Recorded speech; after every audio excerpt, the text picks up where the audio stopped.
Alright, hi. Good morning po sa lahat. And sana'y maganda ang inyong gising at kung kayo matutulog pa lang katulad ko, kakatapos na ng trabaho, sana'y naging maganda ang inyong araw.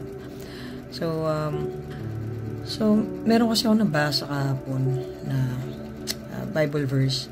So, natandaan ko siya, which is very timely. Sometimes, God will deliver you the message right on time sa kung anong nangyayari, sitwasyon sa paligid mo. So, ano ba sabi dun sa verse na nabasa ko? Proverbs 18:21. The tongue has the power of life and death, and those who love it will eat its fruit.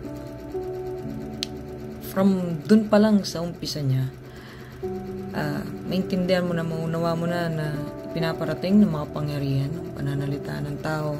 Of course, ginagamit natin itong palagi ang pagkikipag-usap di ba? So, ano ba dapat? Parang ganito lang yan Gumising ka ng umaga, tapos pagising mo, sasabihin mo, pangit naman ang gising ko. Pangit naman ang araw na to.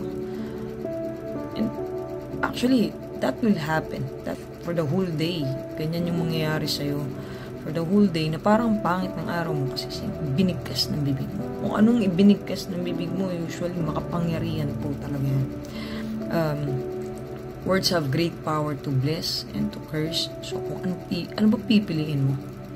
Of course, to bless. Actually, isa sa magandang gawin kung sakali na, alam mo yun, ikaw ay may tendency na laging na out of control ka sa emotion mo sometimes, or ganun ka talaga, kilala mo yung sarili mo, ganun ka talaga, pala chismis ka, magaling ka manira ng ibang tao, palamura ka, or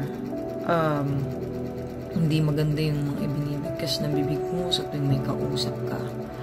Whatever negative na tingin mo ay hindi na maganda sa sarili mo. Always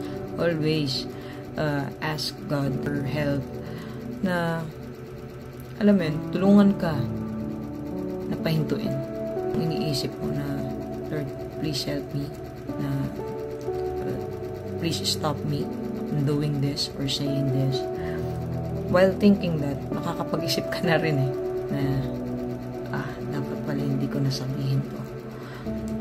So yun, yung mga ganong klase ng mga bagay, dapat pinag-iisipan natin yan talaga. Lalo na yung mga negativity sa paligid natin. Pag-isipan natin bago natin sabihin. Kasi yun nga, mga pangyarihan yung salita. Maraming pwede maapektuhan. Pwedeng ikaw mismo. Tulad nga nung in example ko, pag-gising mo pa lang, sarili mo agad inapektuhan mo. Pwede din sa ibang tao, yung negativity mo na ipasa mo just by saying words, di ba? Ayun lang, siguro start your morning saying good things sa sarili mo mismo and sa kapwa mo na makakasalubong mo, makakasalamuhan mo. And yung vibes, puro positive lang yung naririnig mo. Mapapasa ng mapapasa. So, ganun lang. So, good morning sa lahat po. And ingat po sa mga pagpasok.